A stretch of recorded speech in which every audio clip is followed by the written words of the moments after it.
We've studied Wisconsin.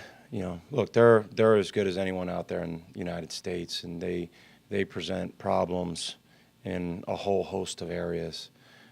Their experience, their size, their skill are all very unique to the college game. They're returning pretty much everyone from a Final Four team.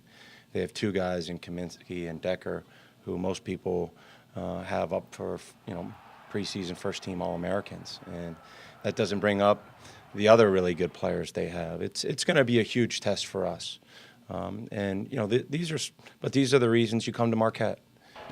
To play in games like this against outstanding programs. And I think our guys are excited by the opportunity. I think they've tried to prepare well, and we'll be ready to fight come Saturday afternoon. People, athletes in general, I always say rivalry games are just another game, but at the end of the day, it's a little bit more than that, as you can see with any rivalry game, especially being the two high majors in Wisconsin, and basketball is a pretty big sport here, I would say, and so that's the main sport at Marquette. I think it's important to a lot of people from the University of Marquette and the University of Wisconsin. I think that it means a little bit more for bragging rights for a year and things of that nature. So I think it means a lot. But as a player, you try to treat it as another big game, just because you don't want to get caught up into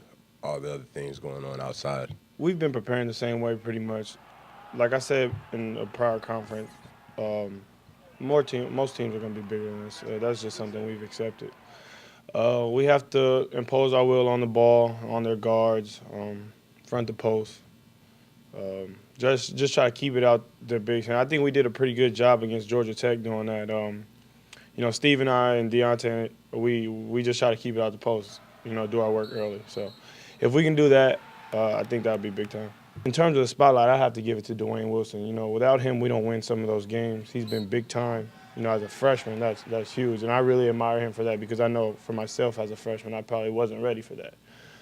Then we have guys like Carlino, who scores 38, who opens it up for a lot of guys, because then now the primary focus is on him.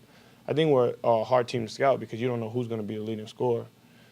But, I just try to do the little things, steals, whatever it is, rebounding, playing harder.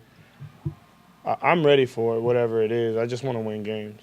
I've been incredibly encouraged by Dwayne. I think, being around a lot of really good players over my playing career and coaching career, a lot of times when the lights come on, guys can be very different than what you see in practice situations, and not always for the better.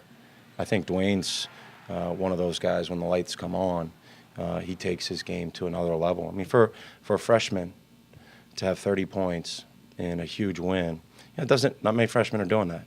And it hasn't happened very often here at Marquette. I know the last guy to do it was a guy named Dwayne Wade. He was pretty good. And I'm not saying that's who Dwayne is, but he had a number of big-time performances, and I love Dwayne's competitive spirit. I think anytime you're coaching a competitor, those guys have the chance for continued improvement.